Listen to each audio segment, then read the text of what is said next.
Halo sob, kita ketemu lagi dalam video saya yang campur aduk ini.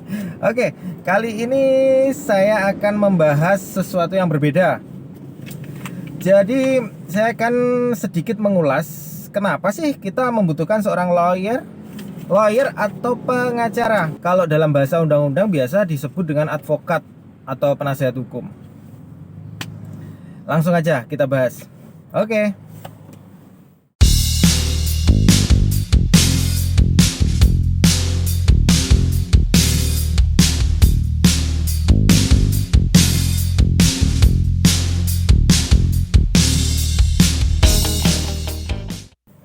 Jadi, alasan pertama kenapa kita membutuhkan seorang lawyer, karena kadangkala kita tidak mengerti permasalahan hukum apa yang sedang atau yang akan kita hadapi di kemudian hari.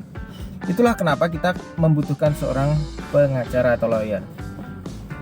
Karena bisa jadi jika kita menghadapinya sendiri bisa lebih rumit daripada yang kita bayangkan. Kita menganggapnya, perkara gampang itu, kasus mudah, tapi nyatanya saat kita hadapi, waduh kok gini ya, Nah, kalau kita nggak punya lawyer, kita harus tanya ke siapa, ya kan? Itulah perlunya seorang pengacara.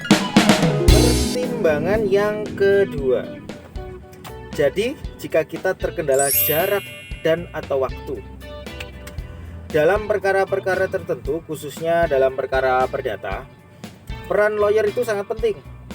Karena misalkan kita berada di luar kota atau jauh dari tempat kita mencari keadilan, maka lawyer itu bisa mewakili kita di persidangan tanpa kita harus hadir langsung di persidangan tersebut, karena kita sudah memasrahkan kepada lawyer. Kecuali jika memang diperlukan, misalkan saat mediasi, itu jadi harus prinsipal sendiri, maksudnya Anda sendiri yang datang ke pengadilan. Seperti itu. Juga mengenai waktu. Misal kita sibuk bekerja, kita sibuk dengan kesibukan kita yang lain, dan kita tidak bisa menghadiri persidangan, maka lawyer Anda yang akan mewakili di persidangan tersebut. Itu pertimbangan yang kedua. Selanjutnya, yang ketiga. Jadi pertimbangan ketiga yang perlu Anda pikirkan adalah jika Anda tidak mengetahui cara atau bagaimana cara Anda membela diri saat di persidangan tentunya, atau saat di hadapan penyidik. Jika Anda punya pengacara, maka pengacara tersebut tentunya akan memberikan masukan bagi Anda bagaimana cara membela diri. Misalkan, apakah Anda perlu menjawab begini, ataukah Anda perlu menjawab begitu, ataukah itu tidak perlu dijawab.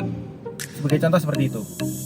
Hal tersebut tentunya bisa mengurangi hukuman dalam perkara pidana dan mengurangi resiko kekalahan dalam perkara perdata. Pertimbangan yang keempat, dalam kasus-kasus tertentu itu ada yang membutuhkan saksi atau keterangan ahli. Jadi dalam hal ini ahli. Nah, kita kadang tidak tahu untuk kasus kita itu butuh ahli atau tidak. Disinilah lawyer itu diperlukan.